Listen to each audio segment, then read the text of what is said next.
जय श्री कृष्णा। अरुण शर्मा की तरफ से आप सभी को श्री राधे राधे। प्रिय भक्तों, मैं आज आपको एक अलवर राजस्थान की घटना सुनाने जा रहा हूं। अलवर में एक सेठ रहा करता था। उसके 5 बेटे थे। काम धंधा बहुत अच्छा था, कई दुकानें थी उसकी। कुछ उम्र बीतने के बाद उसने यह निश्चय किया कि क्यों ना मैं वृंदावन धाम जाकर भगतमाल की कथा सुनकर आऊं। उस समय प्रियादास जी, संत प्रियादास जी वृंदावन में थे। तो वो जो सेठ है वो अलवर से वृंदावन में प्रियादास जी के पास आए। प्रणाम करके उन्होंने पूछा कि मैंने सुना है कि आपने भगतमाल ग्रंथ की रचना की है। प्रियादास जी ने बोला कि ये भगतमाल मैंने नहीं लिखा, ग्रंथ तो नाबादास जी ने लिखा है, मैं तो सिर्फ उसका टीका कर रहा हूं, यानी कि व्याख्या कर रहा हूं। सेठ जी ने कहा कि मैं भगतमाल की कथा सुनना चाहता हूं, क्या मुझे आप सुनाओगे? प्रियादास जी ने कहा क्यों नहीं, यह तो बड़े सौभाग्य की बात है कि आपने इस जन्म में ये सुनने की इच्छा जाहिर की है। सेठ जी ने कहा कि लगभग भगतमाल जो है ये आप मुझे कितने दिनों तक सुना दोगे? प्रियादास जी ने कहा कि लगभग 3-3.5 साल लग जाएंगे आपको सुनते सुनते। सेठ जी ने बोला ये तो बहुत मुश्किल है, क्योंकि मैं काम धंधे वाला आदमी हूं, इतना समय तो नहीं मैं दे पाऊंगा।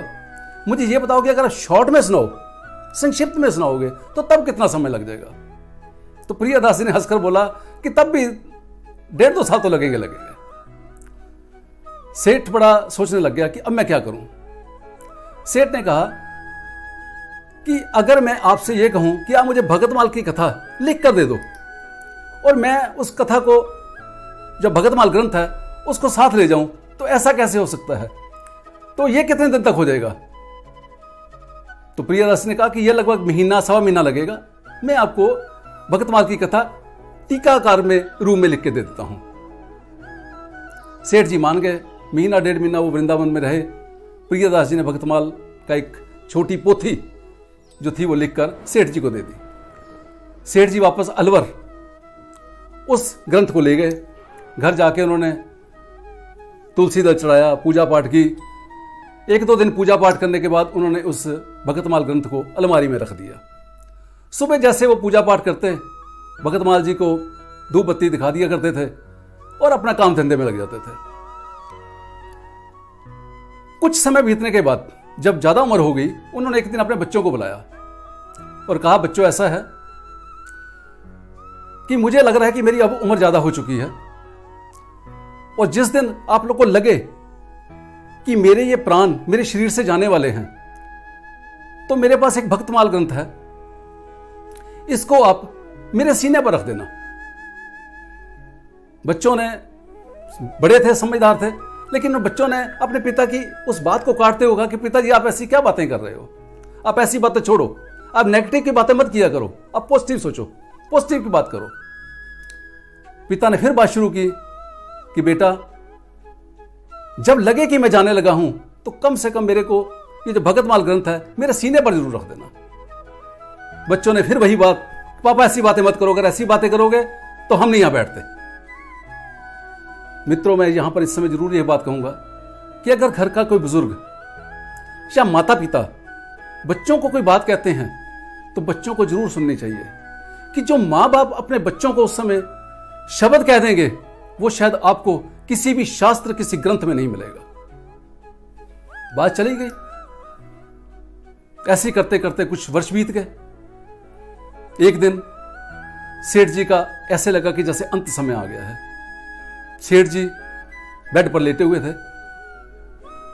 अब शरीर उनका शिथिल हो गया है, लेकिन दिमाग काम कर रहा है। उन्होंने इशारा किया अलमारी की तरफ, लेकिन उसके इशारे को कोई समझ नहीं पाया। जो 10-15 आदमी खड़े थे, उन्होंने, किसी ने कहा कि अलमारी में शायद धन रखा हुआ है, उसका जिक्र कर रहे हैं। किसी ने बोला कि शायद रजिस्ट्री के कागज पड़े हैं, उसका जिक्र कर रहे हैं। किसी ने इस चीज की तरफ ध्यान नहीं दिया। अब सेठ जी की आंखों में से नीर बहने लग गया। मित्रों, जिस समय आदमी जाने वाला होता है उसकी आंखों में नीर आ जाता है, यानी कि जल बहने लग जाता है। लोग सोचते हैं कि शायद उसको दर्द हो रही है, और दर्द वाकई में उसको हो रहा होता है, क्योंकि उसके कर्म उसको सामने नजर आ रहे होते हैं। अगर उसने बुरे कर्म किए होते हैं तो सामने उसको यमराज दिखाई देते हैं, जो कि हमारे शास्त्रों में वर्णित है। अब नेचुरली बात है कि जिस समय यमराज नजर आएंगे, हाथ में बेड़ियां ली हुई होंगी, लंबे लंबे दांत होंगे, तो जीवात्मा एक बार रोने लग जाती है, लेकिन शरीर से वो हलचल नहीं कर पाता। इसीलिए कई बार ऐसा होता है कि जिस समय कोई इंसान मरने वाला होता है तो बड़े बूढ़े ये कह देते हैं कि इस इंसान को साइड में कर दीजिए, औलाद को साइड में कर दीजिए। लेकिन मतलब ये नहीं होता, हमारे शास्त्रों में वर्णित है कि अगर औलाद सामने रहेगी तो जो जीव आत्मा जाने वाला है उसके मन में अपने औलाद के प्रति प्यार रहेगा, और वो अगले जन्म में वही जीव आत्मा सुअर आदि बनेगी, क्योंकि उनके बच्चे ज्यादा होते हैं। वो मोह ममता औलाद में रह गई। अगर इसी तरह ममता धन में रह गई तो अगले जन्म में वो सांप बनता है, क्योंकि सांप का घर तो अपना होता नहीं, उसने जमीन में अपना बिल बनाना है। अब जमीन में कितना धन गड़ा हुआ है, अब ले लो सारा धन। इसी तरह न जमीन जायदाद की बात की जाती है, न महलों की बात की जाती है, क्योंकि अगर उस समय उसके जमीन जायदाद या महलों की बात की जाए या मकान की बात की जाए तो जीव आत्मा उस समय अगले जन्म में वही आदमी प्रेत बनता है। बड़े बड़े खंडरों में जाकर घूमो, वो सारे के सारे महल बंगले आपके हैं। इसलिए इंसान को हमेशा अपने जीवन में प्रभु नाम के अभ्यास करते रहना चाहिए, प्रभु सिमरन करते रहना चाहिए। अब वो तो इशारा करे अलमारी की तरफ कि अलमारी में भगतमाल ग्रंथ पड़ा हुआ है, वो लेकर आओ। लेकिन बच्चों ने उस समय नहीं सुनी थी। लेकिन उनमें से एक जो छोटा बच्चा था उसने जरूर सुना था कि पिताजी ने ये शब्द कहे थे। उसने झट से अलमारी खोली, अलमारी खोल के भगतमाल ग्रंथ को बाहर निकाला और सेठ जी के सीने पर रख दिया। जैसे ही सेठ जी के सीने पर रखा, सेठ जी में थोड़ी सी चेतना आई, उनकी जबान हल्की हल्की चलने लगी।